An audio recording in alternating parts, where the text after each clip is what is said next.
Gary Vaynerchuk is a serial entrepreneur, investor, and one of the most sought-after public speakers alive today, and a 4 times New York Times best-selling author. He went from being born in the Soviet Union, living in a studio apartment with 8 other family members, to building a net worth of $160 million. And today we're going to learn his best advice on why you must learn hard work. Rise and shine, it's Entspresso time. I wake up every morning. Espresso keep me going. I wake up every morning. Hey, it's Carmichael, and every morning I bring you a shot of Entspresso to help you believe in yourself more and start your day with confidence. So good morning, I believe in you, and let's do this. Over to you, Gary Vaynerchuk. There's a lot of push towards being a workaholic, and hard work is a learned behavior. I see it in my team. There's people that come into I've seen it in the thousands of employees I've had, which is the closer they are to the sun, the harder they work. And I'm like, aha. And so I definitely feel like I learned hard work by watching my parents. And so it's why I talk so much about hustle. Because it's one of the things that people can actually adjust and turn to. I watch people give advice completely predicated on natural talent and DNA, and I'm like, look, like I get it, like I can throw a football every day for 9 hours a day. I'm just not physically built to be competitive at the highest levels. So yeah, I do think, if anybody watching right now, if there's anything they take away, it's like, look, like you're gonna only be so pretty, you're only gonna be so smart, there's things that are gonna be natural, and then there's things that you can actually control. I do believe, and I don't know if I'm right or wrong, I don't, but I do believe that work ethic is a taught behavior. It's something you do have more control over. And yeah, I think, and you know what really sealed the deal for me? Getting healthier. I was 38 years old and it didn't come natural to me. Like it didn't come natural to me at all. I hate the gym. I hate it now. I hate it. I don't like it. I don't want to do it. But I knew it was important. And somewhere around midway through being 38 years old, I got serious. I figured out my system. I made the financial commitment, and I've won. There's a great quote that says, hard work beats talent when talent doesn't work hard. You can't control how talented you are, but you can control always and forever how hard you work. And what I've consistently seen in doing the research and videos that I put together on all my channels for you guys is it's very often that the people who aren't the most talented at their craft, but who love doing the work and pound on it to get great at it, end up winning and beating the people who are naturally talented but don't love it and don't practice hard. A great example is my own YouTube journey. I've been on YouTube for 11 years. You can go back and watch the early videos on my channel. There's no one who's gonna say that I was naturally talented at making videos. In my head, I'm thinking, I'm an introvert, I don't wanna share my story, I don't crave the spotlight, all of these things and reasons why I'm not gonna win. And if you go back and watch my first videos, for me, they're borderline embarrassing to look back on. I'm proud of my effort for doing it, but the quality, quality of the content isn't fantastic. I'm nervous, I'm sweating, I'm wearing a suit. I'm trying to memorize my lines because I'm afraid that if it's not perfect words, I'm gonna disappoint the audience and the people who are watching, even though nobody was watching. Right? At the beginning, nobody was watching my videos. My first video in a year had 3 comments, and one was my mom, one was my sister, and one was some random person. In a year of that first video going up. But I've made 6,000 videos. Maybe 7,000 by now. I don't know how many I've done. Thousands and thousands of videos, a lot of them not even public on my channels. Thousands of videos. And slowly, over 11 years, I've gotten better. I'm still not where I want to be. I still look at, people like a young Les Brown, and I see, man, that's what's possible. I still have so far to go. But I'm way better than I used to be. And I'm proud of that. And it was a lot of work. It wasn't that I could just show up and be great at it. It took a lot of crazy work, practice, effort to get to here. And if I can do that with YouTube, you can do it with whatever you want to get great at. You might not have the natural talents or gifts. You might have You might have a story like I did around, I don't want to be famous. I'm an introvert. I suck at talking to people. You might have your own version of those stories. You can overcome all of that. You can, if you love doing it and you practice hard at it. I was never proud of my first videos in terms of loving the results, but there was something about doing it that I love doing it. Even now, like, how do you keep going? People ask me, how do you keep going? How do I stay consistent on my goals? How do you stay so positive? Well, I love what I'm doing. You know, otherwise, 11 years later, people would give up. It's why so many people do quit on YouTube or quit on their business or quit on their ideas, because they don't actually love it, or they used to love it and they didn't pivot enough and they don't love it anymore. I still love it. I still like making videos. It still excites me to show up and make these videos for you 11 years later, 6,000, however many videos later, because I love doing it and I'm willing to practice and continue to try to get better. And it's always my ambition with every video that this is my best video. I want this video here, this Entspresso, to be the best video I've ever done. And I may not accomplish that, but it's always my ambition. It's always the drive going forward. And so you may be telling yourself all these reasons why you can't win, that you don't have the resources, that you don't have the education, you don't have the family, you don't have the background, the connections, whatever. And all of that could be true. It's very true. And so what? Does that mean you don't start? You quit? You never take your shot? You can overcome and beat a lot of the people who have all of those things that you feel that you're missing. But if they're not practicing and they're not working hard and they're not creating the thing that you want to create, you can win. There's so many people on YouTube who've started with bigger budgets than me. I went to a guy's studio who started up and he spent $1 million on his studio. $1 million just on making his studio. It seems so crazy. Like, I started with zero, with my friend's camera out of my home, right? He spent $1 million on a studio. And he's polished. He's already done so many interviews and he's great on camera. And his channel's not taking off because he's just not working as hard. He's not making as much content. He struggles to put out, video every couple weeks. That's the problem, right? That same thing is happening in your industry. The people you look to say, wow, they're so great at this thing. If you put in the equal amount of work, they would probably beat you. But if you're willing to put in 2x, 3x, 5x, 10x to work, you're going to pass them. You're going to beat them. You're going to get more results. You're going to have a bigger impact because you loved it when they don't, and you work harder when they won't. So how do you do it? How do you learn to work harder? I've got a 3-step process that I'm going to walk you through. But before that, if you want to have unstoppable confidence, self-love, and motivation, check out my 254 series. They're free. The links to join are in the description below. The reason people aren't patient is they value other people's opinions too much. In a success world, please understand that success is happiness, not net dollars in. My ability to only be comfortable in massive chaos has been my biggest asset as an entrepreneur. Like, I would never take a f***ing note. Like, that scares the piss out of me what these 3 people are doing right now. Okay, how do we do it? How do we train ourselves to work harder? 3 steps, let's go. Step number 1 is put it into your calendar. This is a habit, and any habit that you want to build, cultivate, develop, make consistent, it has to be in your calendar. Just thinking about it and hoping you have time for it and saying one day I'm going to do it or tomorrow I'm going to do it without actually putting it into your calendar means it's way less likely to happen. It's probably not going to happen because you've done it before. You've set ideas for yourself, you set goals for yourself, you set habits for yourself, and you stay consistent for a day or 2 or a week, and then you fall off. And the biggest reason why is you haven't dedicated and allocated time in your calendar for that thing. So for me and YouTube, I have a day in my calendar, right? Every Tuesday, I'm making content for my YouTube channels. It's in there. Because if it wasn't in there, I'd be doing interviews and I'd be doing hangouts and I'd be doing podcasts and I'd be doing mentoring with my team and I'd be working on other projects and I'd be traveling and I'd be doing all this other stuff. And then suddenly feeling like there's no time to do my YouTube channel.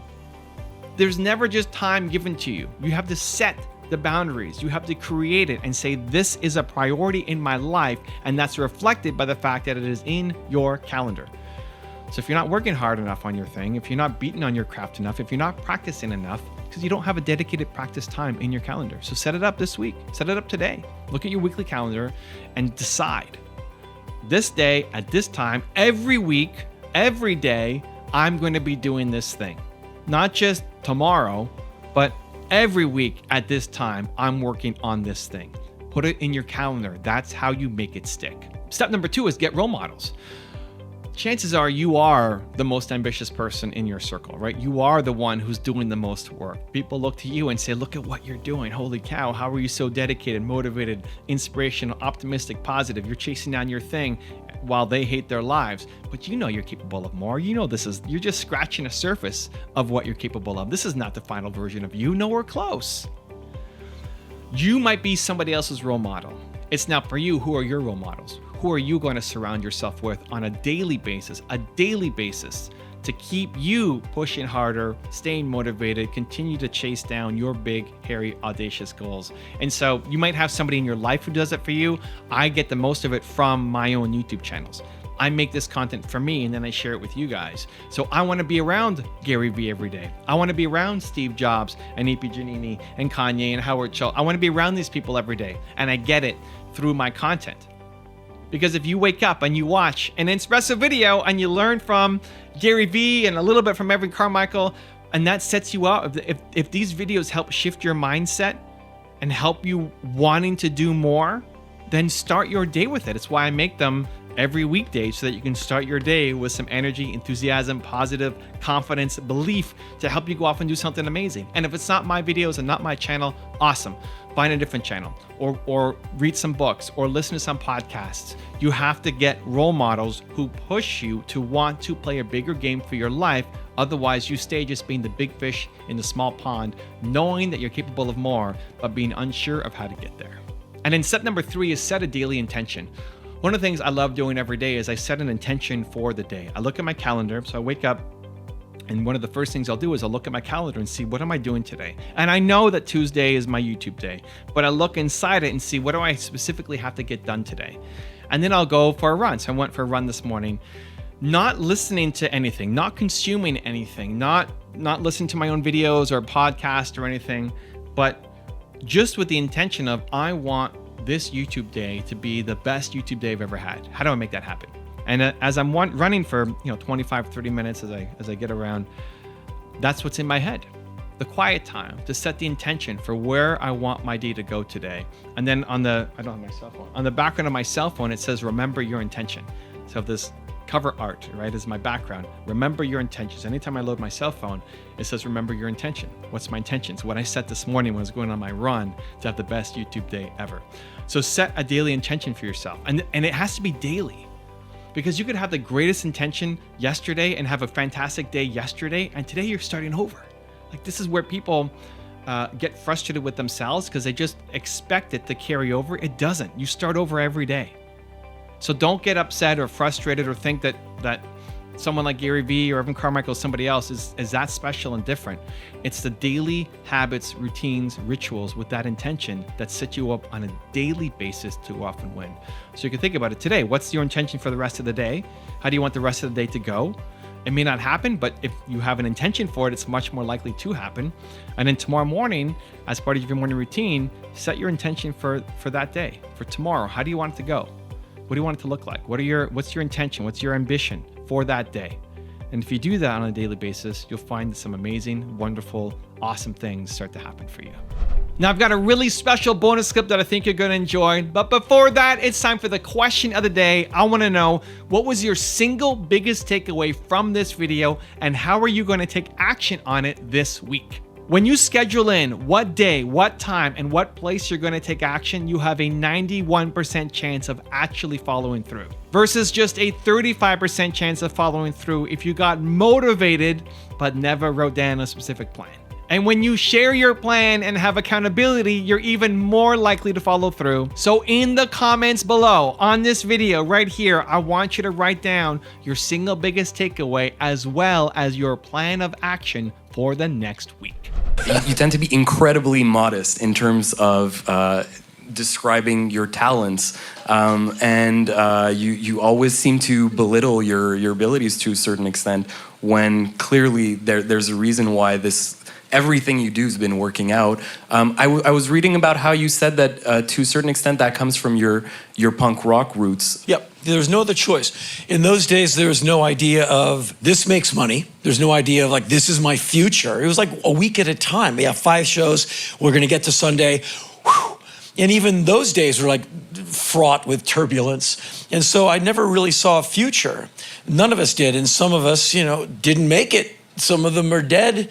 And some of them are just kind of trying to recreate their past. And so I realized that I have to be very hardworking because I don't have kind of the ease of talent.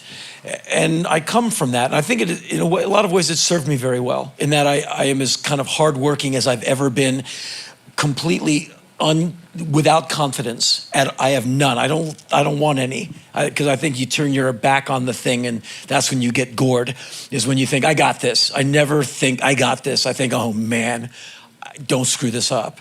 And I go at everything, like including you and I sitting here right now. I'm trying to be fully engaged. And that intensity, I think, has served me quite well. But it comes from punk rock, absolutely. And the last boss I ever had was my boss at Haagen-Dazs, my ice cream job. And to this day, he still comes to my shows. And whenever I see Steve, who got me my first apartment, I was living in my car, he believed in me. Whenever I see him, I get all weepy. I always tell him, it's good to see you, sir. Henry, you can call me Steve. I can't do that, sir. Because he trusted me with his money. And I said, let me run your store. I know how to do this. I can do this. He's like, well, if you screw up, you're out of here. I said, I won't screw up. And I ran his store. And so but it was anger that said, I'll be here all damn week. I'll get this whole thing right.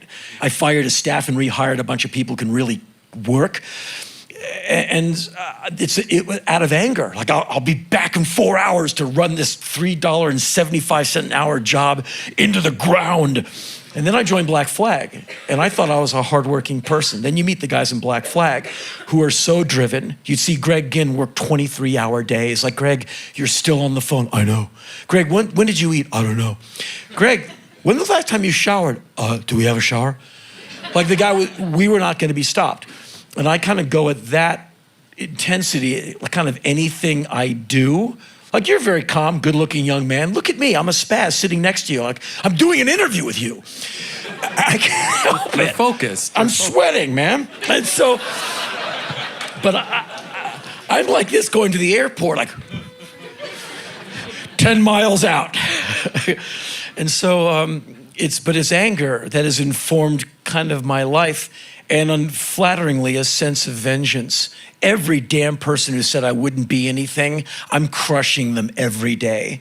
Everybody I had to endure in any band I was in, every day into a powder. Yeah. Thank you. And I wish them no ill. I just wish to shine brighter. And if it burns my body to a crisp, I'm happy to go right now.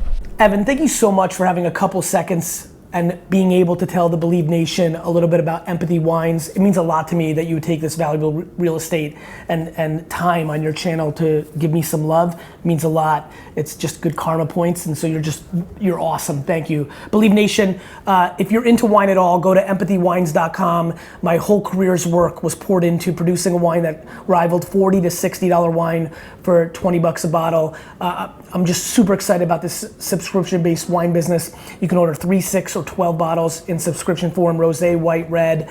If you search on Instagram or Twitter, you will be blown away. People are literally like, I don't even like Gary Vee, but the wine's good. Super proud of the effort. Thanks, Evan, for the time. Wishing you guys all happy and healthy. If you want to change your life for free in the next 30 days, check out the program right below me. Or if you want to learn how to stop complaining like Gary Vaynerchuk, check out the video right there next to me. I think you'll enjoy them. Continue to believe. I'll see you there.